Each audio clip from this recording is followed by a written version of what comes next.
Me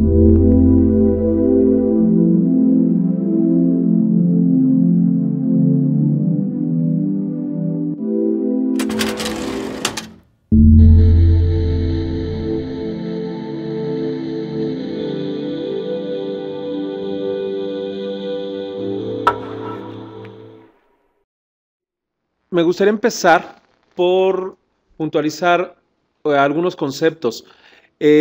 Vamos a hablar de neurociencias y de aparato psíquico. Sin embargo, el concepto de aparato psíquico es un concepto que deriva fundamentalmente de estas corrientes psicológicas, corrientes psicodinámicas, que han tratado desde hace más de 100 años de explicar cómo es que funciona lo que llamamos mente, ¿no? Ya desde 1920 aproximadamente, Freud, Sigmund Freud, el padre del psicoanálisis, hacía mucho énfasis en que a la luz de los conocimientos que se tenían en esa época, la explicación neurológica que se tenía de cómo estaba funcionando el cerebro se tenía que complementar con los conocimientos provenientes de otras disciplinas, como en ese momento se propuso al psicoanálisis.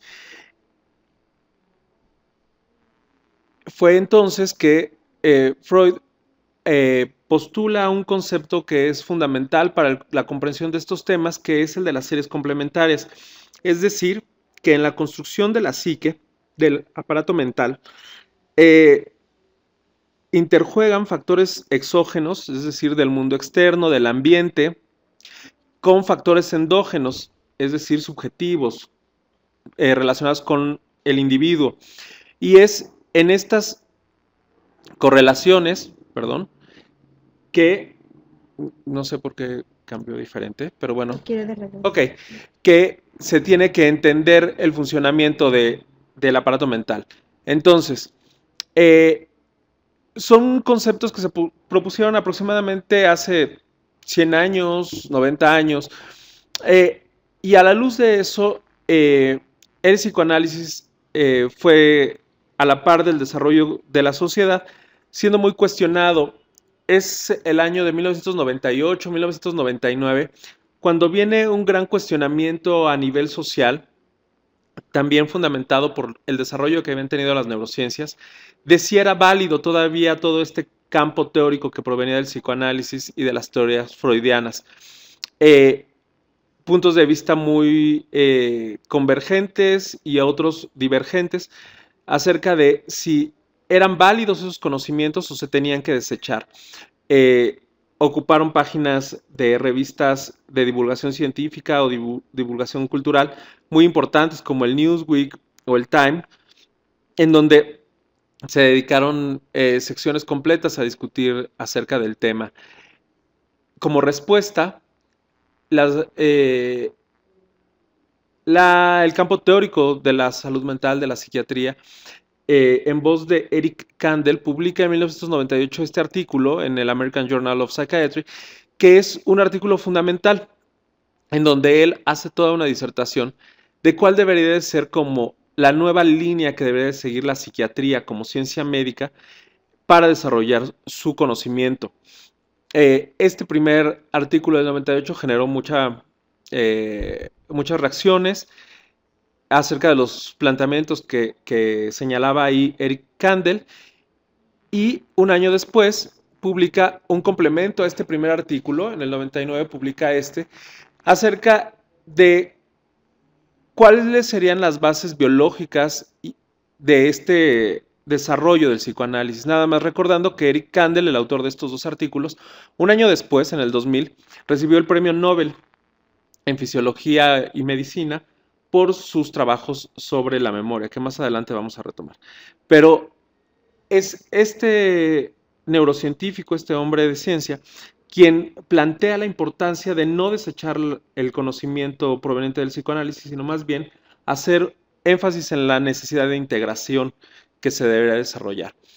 A partir de entonces, diferentes neurocientíficos, diferentes psicoanalistas se reúnen para tratar de plantear cuál es el camino que se debe seguir. Hay un concepto que hay que retomar en esto, que es el de mente. ya que el concepto de mente lo podemos entender de diferentes formas, ya sea si nuestro campo de conocimiento son las artes, la filosofía, las humanidades o bien el conocimiento científico. Dentro del terreno de las ciencias, nosotros tenemos disciplinas como la psicología, cuyo objeto de estudio es la mente, pero cómo funciona la mente en la normalidad, digamos, en lo habitual.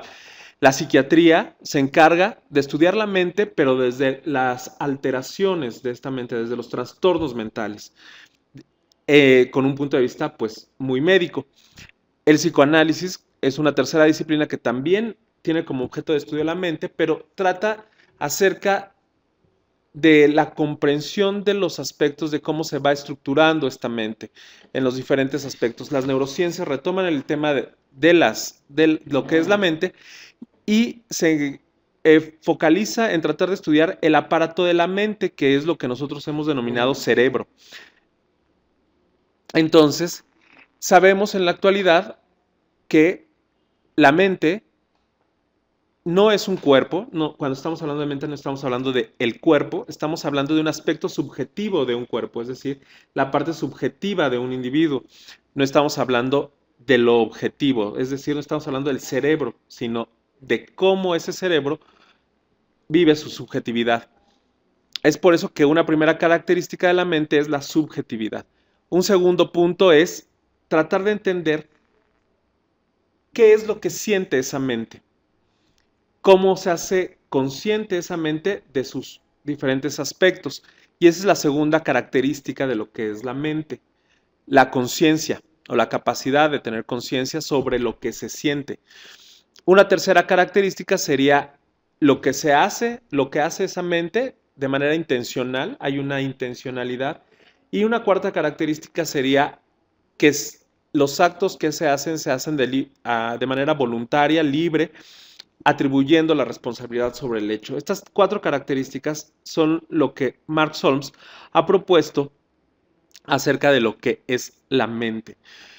Ahora bien, la mente no es, en la actualidad se entiende que no es una característica, como durante muchos años se postuló, fundamentalmente de la especie humana. Se encuentran diferentes características a lo largo del desarrollo de las especies. Tenemos que, por ejemplo, perdón, se adelantó, voy a regresar un par. Tenemos que, quiero sacar la flechita, aquí, ok, tenemos que hace más de 525 millones de años ya existían especies con estructuras cerebrales muy arcaicas como la sustancia gris periacueductal y el sistema reticular activador, que son los que están involucrados en las características de subjetividad y de conciencia. Tenemos estructuras del cerebro, digamos, de desarrollo de especies intermedias, que aproximadamente hace 200 millones de años empezaron a estructurar el funcionamiento de lo que ahora se conoce como Seeking System, o un sistema de búsqueda que vamos a hablar un poquito más adelante, y es lo que nos permite tener intencionalidad en la acción. Y solamente en los últimos 200.000 años es que se ha visto el desarrollo de los lóbulos prefrontales, que es lo que nos permite tomar decisiones y tener agencia sobre nuestras acciones, que sería la cuarta característica de la mente. Entonces, la mente, como la conocemos con sus cuatro características, tiene 200.000 años de desarrollo y es lo que se ha atribuido que es característicamente humano. Sin embargo, las otras características de la mente, como la subjetividad, la conciencia y la intencionalidad, las podemos detectar en especies inferiores, por llamarlas así, no en los mamíferos. Entonces, bueno, en virtud de eso, ¿qué pasa? El psicoanálisis o la psicodinamia, las corrientes psicodinámicas, se han encargado de estudiar los pensamientos inconscientes, las fantasías y los sueños, la represión, las emociones, lo que llamamos mente. Y las neurociencias se han encargado de describir cuál es la anatomía y los circuitos neuronales del cerebro, cómo se piensa, cómo se percibe, cómo se aprende y cómo se desarrollan los circuitos de memoria. En la actualidad y desde hace 16 años, aproximadamente 15, 16 años, se fundó una o se hizo la propuesta de fundar una nueva disciplina que se conoce con el nombre de neuropsicoanálisis, con el fin de integrar el conocimiento proveniente de la psicodinamia o psicoanálisis y de las neurociencias, en donde se vinculan estos dos campos de conocimiento y nos da una nueva disciplina. Lo que vamos a estar oyendo a lo largo de esta presentación son fundamentos de lo que en la actualidad se conoce como neuropsicoanálisis. Vamos a regresar nada más a esto rápidamente para no entretenernos mucho, también para optimizar un poco el tiempo. En el artículo de Kandel del 99, que ya les presentaba al principio, él señala estos diferentes puntos en donde nosotros podemos ver la influencia de la biología en el psicoanálisis. El psicoanálisis que se había considerado un campo más bien teórico, no biológico. Lo que señala Kandel es que si nosotros evaluamos los procesos mentales inconscientes, la causalidad psicológica, la psicopatología, cómo influye la experiencia precoz de una enfermedad mental y cómo se puede predisponer a sufrirla. Si estudiamos las cortezas cerebrales a nivel de preconsciente, inconsciente y prefrontal, si evaluamos el impacto de las psicoterapias como tratamientos, nosotros podemos encontrar que todo esto genera cambios biológicos. Y es a partir de esos estudios que Eric Kandel en ese artículo señala cuál es la influencia de la biología en el psicoanálisis. Ahora, bien, vamos a usar este modelo muy simple para hablar de lo que es tradicionalmente, lo que tradicionalmente se considera el funcionamiento del aparato psíquico. El aparato psíquico freudiano, psicoanalítico clásico, está compuesto de manera estructural de tres instancias o tres estructuras, que sería el yo, el yo, el ello y el superyo. Cada una de estas tiene material o componentes que son conscientes, otros que son inconscientes y otros que son preconscientes. De manera general, se atribuyó durante mucho tiempo que el material del ello era fundamentalmente inconsciente. En la actualidad se sabe que el material que está en el ello, que característicamente son las pulsiones, hay material preconsciente e inconsciente. Tradicionalmente también se había considerado durante muchos años que el yo era fundamentalmente material consciente. En la actualidad se sabe que no es así, que el yo tiene un componente inconsciente y preconsciente muy importante. Y por otro lado, el superyo tiene componentes inconscientes y conscientes. Entonces, cuando hablamos de aparato mental, nosotros estamos hablando como de información y conceptos de diferentes niveles. Vamos a tratar de ir esclareciendo algunos de estos y cómo se vincula el conocimiento que tenemos ahora de las neurociencias. Un primer ejemplo podríamos tenerlo aquí.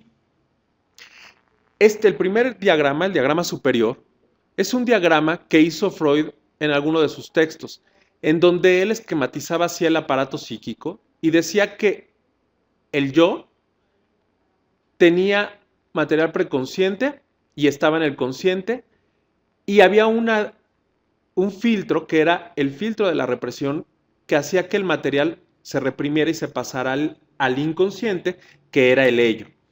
Y había una estructura que se llamaba superyo, que filtraba fundamentalmente material preconsciente y consciente. Si esto lo llevamos a la neuroanatomía como la conocemos ahora, este sería un intento de comprensión. Cuando hablamos de el yo, estaríamos hablando del funcionamiento de la corteza parietal, occipital y una parte de los frontales. Si estaríamos hablando del superyo, estaríamos hablando del funcionamiento de las cortezas frontales, sobre todo la orbitofrontal y la dorsolateral y la ventromedial. La ventromedial sería esta morada, que es el funcionamiento o las estructuras cerebrales que nos permitirían tener represión. Y en las estructuras más arcaicas del cerebro, que se encuentran en especies inferiores, no solamente en los mamíferos y mucho menos en el ser humano, sino en estructuras inferiores, lo podemos encontrar en roedores, por ejemplo, lo podemos encontrar en otro tipo de especies. El funcionamiento de estas estructuras más cercanas al tallo cerebral sería donde se alberga el ello o las pulsiones del ello. Ahora bien, ¿qué pasa? Tradicionalmente, cuando hablamos de pulsiones, hablamos de dos pulsiones generales, que es la libido y el tánatos. Cuando hablamos de inconsciente, estaríamos hablando de material consciente, preconsciente e inconsciente, con el efecto de la represión y los afectos o emociones, ¿no? Ahora, vamos a ir retomando. La pulsión, bueno, vamos a hablar primero de esto. Un concepto que se devino después de este primer modelo del aparato psíquico es el concepto de self. El self originalmente deriva de la psicodinamia, pero no de los postulados freudianos, sino de las corrientes psicodinámicas contemporáneas. Pero el modelo del self podría jugar un papel central para entender cómo la arquitectura del cerebro eh, es una base para que la subjetividad se desarrolle. Entonces el self se puede entender desde las neurociencias como un self objetivo y universal basado en el funcionamiento cerebral, pero si lo vemos desde el psicoanálisis o la psicodinamia, estaríamos hablando de un self subjetivo e individual basado en lo que llamamos psique. Psique serían las representaciones del self, su estabilidad, su fragilidad y sus diferencias. Perdón que se movió un poco el tamaño se configuró raro aquí. Y el self objetivo sería hablar de la percepción, de la conciencia, de las emociones y de la memoria. Ok. El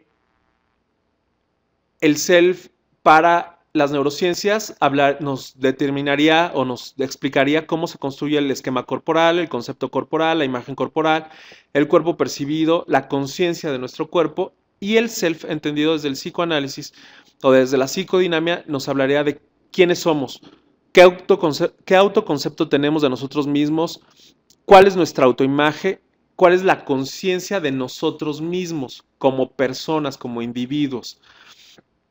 Ahora bien, este investigador, George Northoff, se ha encargado mucho de tratar de esclarecer este fenómeno del self desde el neuropsicoanálisis y ha puesto a competir diferentes postulados teóricos. El self, por ejemplo, como una estructura mental o como algo que va llenándose y se va construyendo, como algo con lo que se nace, por ejemplo, el punto B, lo innato versus algo que se va construyendo a través de las experiencias tempranas de vida.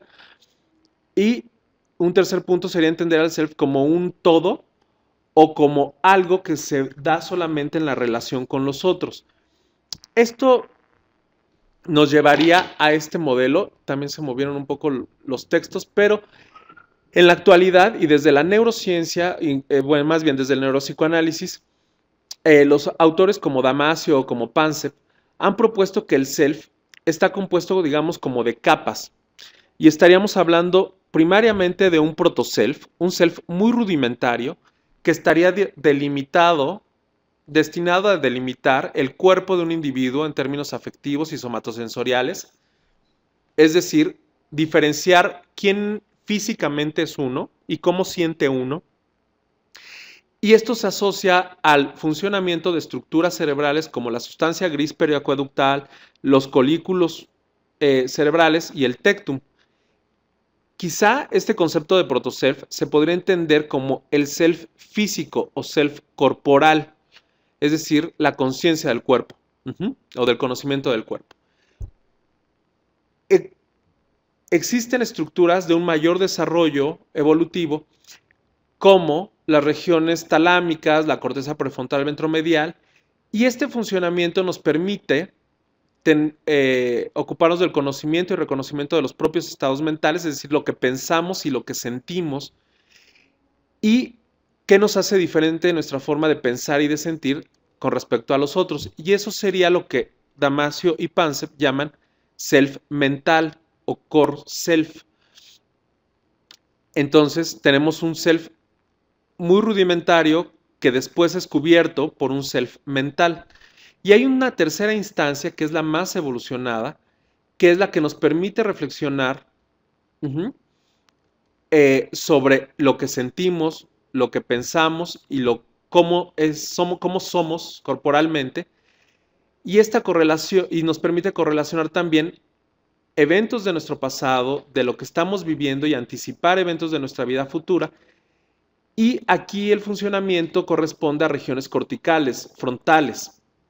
a regiones corticales del hipocampo y de la corteza del cíngulo. Y esto sería un self autobiográfico. Entonces, en la actualidad, se entiende desde las neurociencias que el self no es lo que nos da, digamos, nuestro autoconcepto o nuestra conciencia de nosotros mismos, es la interrelación de estos tres niveles de funcionamiento en donde están involucradas estructuras cerebrales muy arcaicas, pero también las más evolucionadas.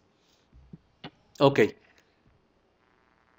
Northoff dice que este sistema de integración se debe de conocer neurológicamente como un sistema córtico-subcortical de la línea media, que incluiría el funcionamiento de todas estas estructuras que ya fui mencionando para darnos constancia de quiénes somos y cómo nos relacionamos con los demás. Ok, vamos a ir un poco más allá. Autores como Oller Vallejo en el 2004, en el 2005, habla de que se pueden distinguir en el cerebro tres grupos neurológicos básicos. Es algo que Jack Pansep en el 95 había dicho. Había dicho que el ser humano puede tener tres niveles, digamos, de funcionamiento cerebral. Uno que es el cerebro instintivo, otro que es el cerebro emocional y otro que es el cerebro racional. Verne, desde el psicoanálisis, ya había hecho una inferencia de esto desde como 20 años antes, en donde hablaba de una arqueopsique, que era lo que incluía el funcionamiento del ello, una esteropsique, que hablaría del superyo, y una neopsique, que hablaría de lo que es el yo. Ok. Pansep habla de que se debe entender esto como si fueran sistemas operantes subcorticales. Me voy a ir a... Ok. A esto. Y él es un neurocientífico que ha trabajado mucho con roedores y con especies de mamíferos inferiores, incluso con primates. Y él ha descrito que existen, esto es su primer postulado, el 95-98, en donde él hablaba de 4 sistemas importantes. El del seeking, no hay una traducción como tal, aunque algunas de las diapositivas que van a ver más adelante están traducidas. Realmente a veces se habla como del sistema de la búsqueda, pero no es una traducción como muy exacta. El del miedo, que es el fear, el del pánico, o que es el panic, y el del rage, que es como la ira, el ataque. Estos 4 sistemas motivacionales sería lo que Pansek propone como lo que corresponde a las pulsiones en Freud. Entonces Pansek hace un primer cuestionamiento a que cuando hablamos de pulsiones, realmente estamos hablando de sistemas afectivos primarios, muy primitivos, como de las emociones más básicas que tenemos y que ya venimos con una construcción neurológica que nos va a permitir tener estas emociones básicas. Entonces, si lo vemos así, el sistema del pánico o del panic, para Oller Vallejo sería el sistema que clínicamente nosotros vemos como el de la separación o el distrés. El del confort, que sería el del fear, es lo que nos permitiría sentirnos en un confort emocional afectivo para Oller Vallejo. El del cuidador, que es el care system, nos permitiría acercarnos y tener como esta actitud cuidadora hacia los demás. Y el sistema del seeking, el buscador, sería este que nos va a permitir explorar. Vamos a ir hablando un poquito más de estos para entender cómo es que ellos postulan que estos son las pulsiones vistos desde la neurociencia. Esa tabla es muy importante y a lo mejor cuesta un poco de trabajo porque está en inglés y aparte son muchos términos. Lo que quiero nada más señalarles es una serie de cosas. De ese primer postulado que hizo en el 95 Pansep, en la actualidad y desde el 98 él ha ido agregando y habla de que tenemos 7 emociones básicas o sistemas de emoción básicas. Es el seeking, el rage, el fear y el panic, que son los que ya habíamos visto en la otra diapositiva, pero esto se agregó el lust, el care y el play. Estos 7 serían como nuestras emociones básicas. Y es lo que nos daría como y esto lo vemos, según Pansep, en sus investigaciones, desde especies como los roedores. Los roedores también tienen estas emociones básicas. Y estas serían las pulsiones. cada una, como ven en esta diapositiva, está determinada por el funcionamiento de ciertas estructuras cerebrales, no me voy a poner a detallarlas, y se modulan por diferentes tipos de neurotransmisión. Por ejemplo, el más importante, que es el seeking, nada más les voy a poner de ejemplo este y el panic. El seeking, su funcionamiento tiene que ver con el funcionamiento de la sustancia gris periaqueductal, de los núcleos hipotalámicos laterales, de la corteza mesolímbica y mesocortical y del funcionamiento del núcleo accumbens. Y su regulación estaría dada fundamentalmente por circuitos dopaminérgicos.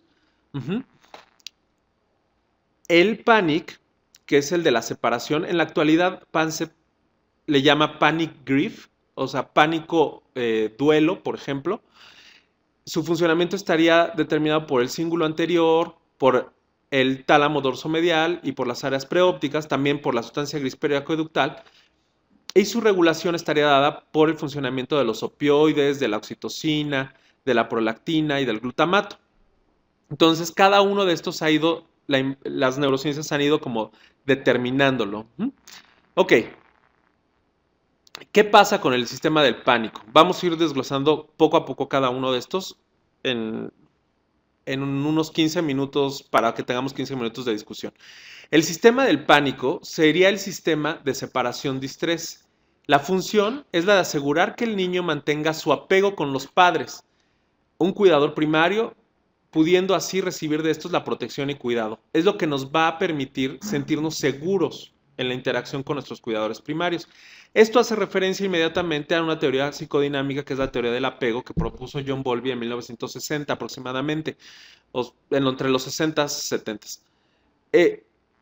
El funcionamiento, como ya dijimos, involucra el funcionamiento del cíngulo anterior, de los núcleos de la estrella terminal del tálamo, el área preóptica, el tálamo dorso medial y el área periaqueductal dorsal gris o la sustancia gris periaqueductal. Y está regulada por los opioides, por el funcionamiento de los opioides endógenos, la oxitocina y la prolactina. Estas son las estructuras de las que estaríamos hablando: el tálamo, el hipotálamo, la amígdala y el hipocampo. El sistema del confort, que originalmente le puso FEAR, es el que facilita la vivencia de seguridad y tranquilidad que se logra cuando se tiene la protección y cuidados necesarios para sobrevivir. Este antagoniza al de separación distrés y juntos, su funcionamiento en conjunto es lo que permite tener el afecto social o el sistema de apego filial, y también está regulado por el funcionamiento de los opioides endógenos, de la oxitocina y de la prolactina. El del cuidador, el care system, es muy importante porque es como el complemento natural neurológico al sistema del apego filial.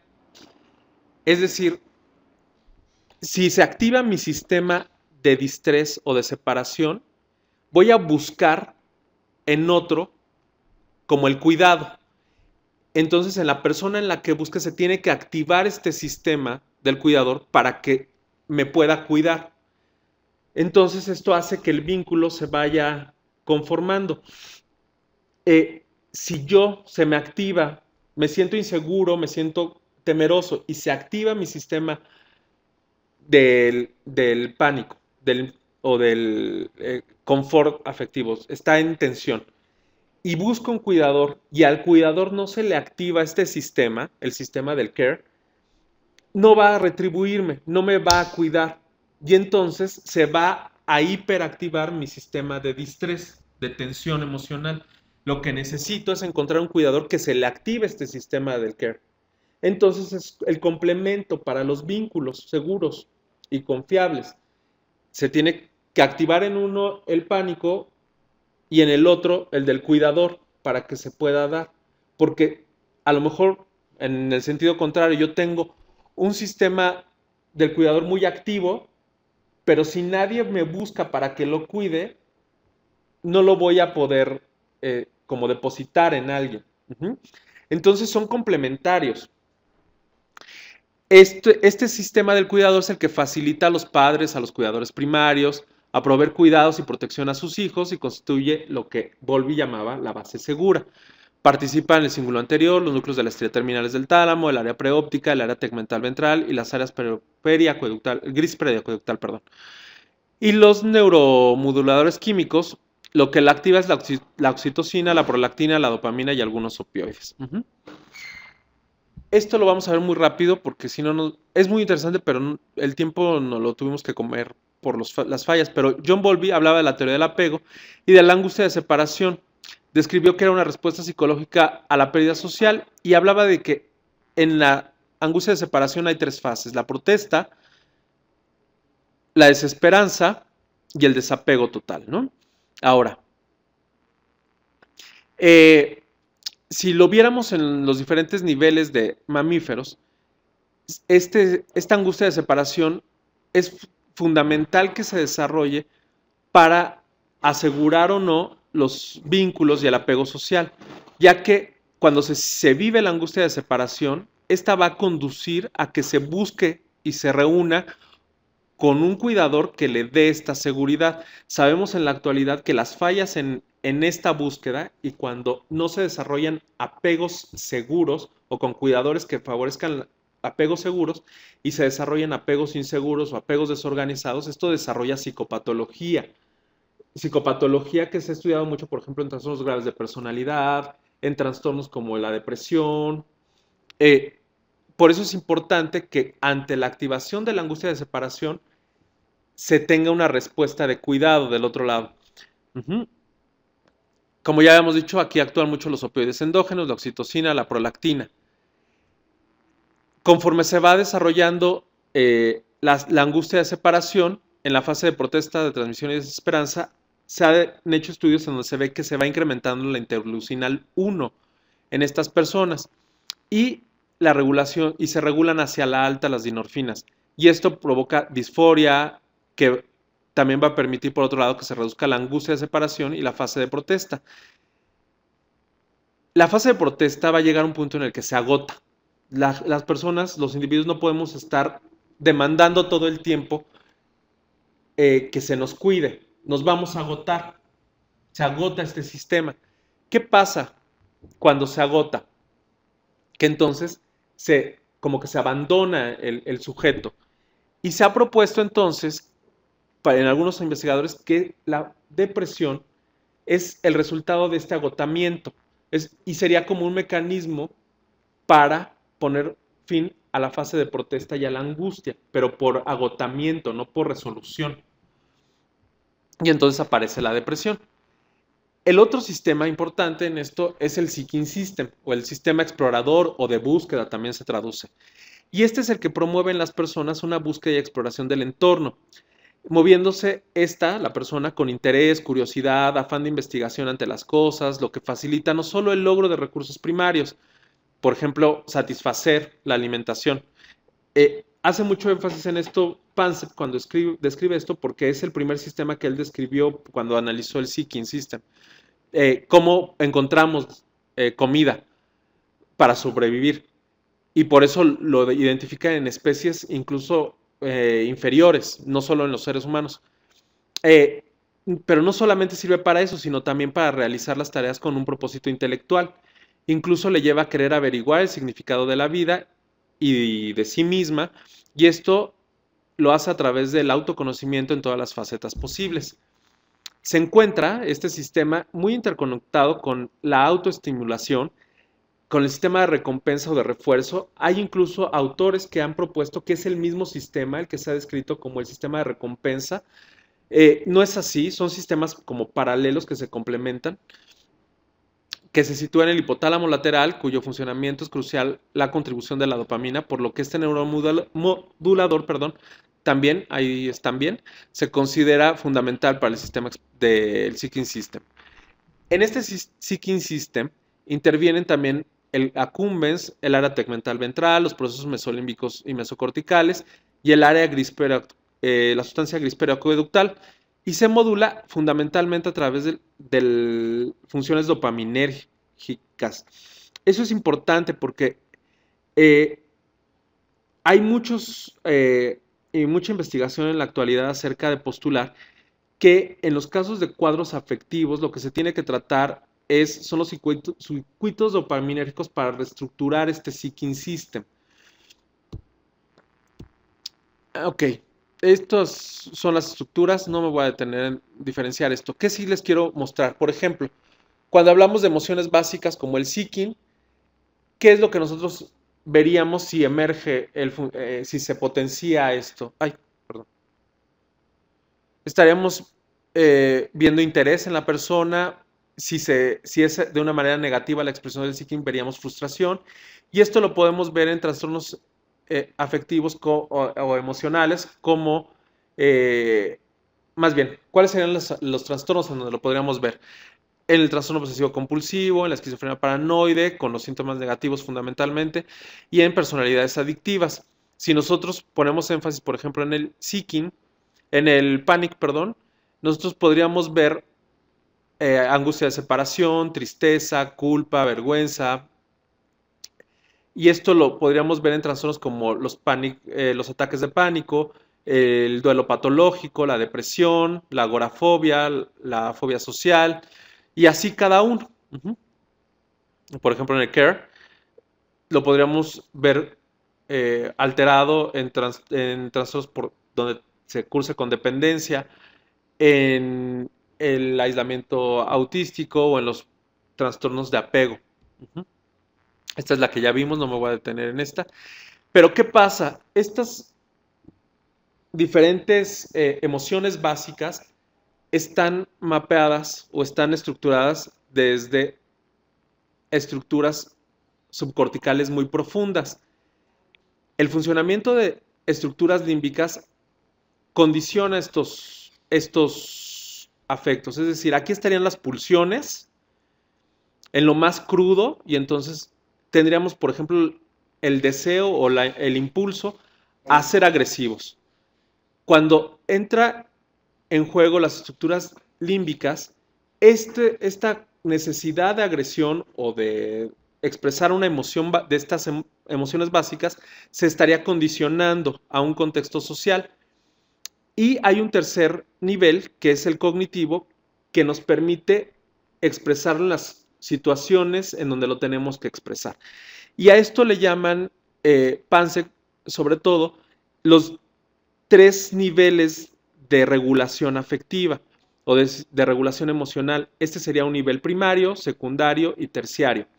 Entonces, cuando hablamos, por ejemplo, de intervenciones psicodinámicas, se ha propuesto, o la teoría nos decía, que teníamos que llevar del inconsciente al consciente el material. Del inconsciente, por ejemplo, estas pulsiones que estarían en rojo, las más crudas, y las tendríamos que hacer conscientes, llevarlas a un proceso terciario. En la actualidad, eso es lo que la teoría nos decía, ¿no? La teoría psicodinámica clásica, que estas pulsiones las teníamos que llevar hasta lo cognitivo, de lo inconsciente a lo consciente. En la actualidad sabemos que las intervenciones que se hacen, las intervenciones psicoterapéuticas que se hacen desde la psicodinamia, trabajan mucho en niveles primarios y secundarios. No es necesario a veces llegar a un terciario, no se necesita ser consciente, sino más bien se trabaja a nivel de los condicionamientos, de en qué estructuras ir incidiendo para que se hagan más adaptativas. Son sistemas secundarios. Ok, esta me lo voy a saltar. Otro concepto importante en esto es lo del inconsciente. Ya Freud también había señalado, en su época, cuando escribió esto, todavía no se describía el concepto de sinapsis. Incluso de la neurona se conocía muy poco. Pero él ya, por su formación, él fue neurólogo antes que psicoanalista, ya después se dedicó al psicoanálisis, pero durante sus primeros años de formación fue médico neurólogo, trabajó con pacientes neurológicos. Entonces él decía que había un estímulo que activaba a una neurona A y que ésta se tenía que poner en contacto con una neurona B. Él no hablaba de cómo se ponía en contacto, ya después otros investigadores encontraron que se hacía a través de la sinapsis. Pero estas conexiones él decía que ya eran las que permitían tener el material biográfico en inconsciente o en consciente. El inconsciente freudiano, entonces, no es uno solo. Se habla al menos de 3 diferentes tipos de inconsciente freudiano. En la actualidad se habla de muchas más, ¿no? Por el desarrollo teórico que se ha tenido. El inconsciente más conocido es el inconsciente reprimido y el dinámico, es el que casi siempre se hace referencia, pero existe un inconsciente de procedimientos y un inconsciente que nosotros ahora llamamos preconsciente. Esta es como el diagrama clásico, ¿no? Cuando hablamos de consciente e inconsciente, sabemos que el material inconsciente y el preconsciente inconsciente es la mayor parte de nuestro material, en nuestro aparato psíquico, y que el material consciente es solamente como la parte externa del iceberg, ¿no? Ok, ¿qué se ha hecho para tratar de entender el inconsciente? Kandel, y estos son parte de los estudios que le llevaron a ganar el premio Nobel en el 2000, señala que para entender el inconsciente lo que nosotros tenemos que entender es cómo funciona la memoria. Perdón. La memoria. Y habla de que la memoria a largo plazo se puede dividir en 2 grandes grupos. La declarativa, que hace referencia a lo que recordamos o cómo almacenamos en nuestra memoria los hechos o los procedimientos. Y es acerca de la memoria procedural en donde estaría el material que nosotros llamamos inconsciente. ¿Por qué? Él pone un ejemplo. Cuando nosotros aprendemos a manejar, nosotros al principio tenemos que hacernos muy conscientes de los hechos y los eventos. Y para eso usamos los lóbulos temporales y diencefálicos. Pero llega un punto en el que ese material no lo tenemos que tener, ese aprendizaje, ese cómo manejar, por ejemplo, no lo tenemos que tener en el consciente, sino que se automatiza y se tiene que mandar a una parte de nuestro aparato mental que es prácticamente preconsciente o inconsciente. Está automatizado. Y es ahí donde entra un tipo de memoria de procedimientos.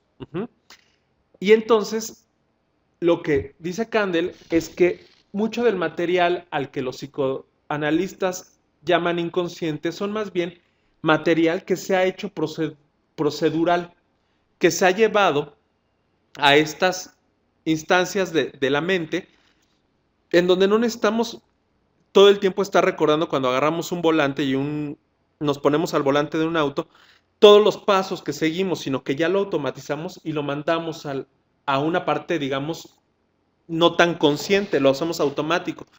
Y es así como explica Kandel, o empieza a explicar, cómo es que funciona el inconsciente a través de memoria a largo plazo, pero de una manera procedural, procedimental también se traduce, ¿no?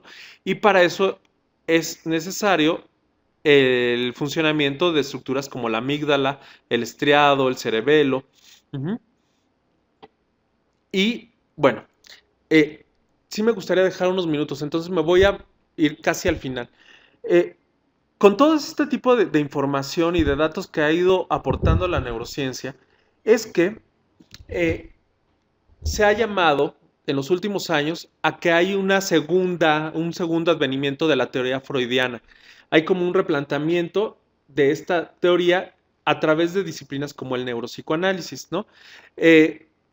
Hay mucho cuestionamiento acerca de eso. Uno de los principales, si no es que el principal autor y neurocientífico que se ha dedicado a postular los principios del neuropsicoanálisis es Mark Solms. Él es un neurocientífico, psicoanalista sudafricano que ha trabajado prácticamente en Londres, la mayoría de su trabajo lo ha hecho en Londres. Es un hombre muy reconocido en el campo de las neurociencias, pero también del campo del psicoanálisis. Tiene esta virtud de navegar en estas 2 aguas. ¿Y él qué dice? Él nos ha dicho que si los neurólogos están empezando a caer en cuenta en que las descripciones biológicas del cerebro resultan más coherentes si se integran en las teorías psicológicas como la que propuso Freud y que propuso hace más de un siglo, entonces tendríamos que estar hablando de disciplinas integrativas y que nuestros postulados de mente no tendrían que ser solamente descriptivos de estructuras cerebrales, sino más bien tratar de entender cómo estas estructuras cerebrales funcionan y cómo nos permiten tener subjetividad y hacernos individuos, que eso es lo que buscaría explicar el neuropsicoanálisis. Entonces, bueno, esto es lo que postula Mark Solms. Seguramente en los próximos años se va a oír mucho más de él. Ya tiene con el grupo de neuropsicoanálisis 15 años y está creciendo fuertemente y entonces, pues, es un científico del cual se habla en la actualidad mucho. Entonces, ahí vamos a parar para dejar 10 minutos de preguntas, no sé. Sí.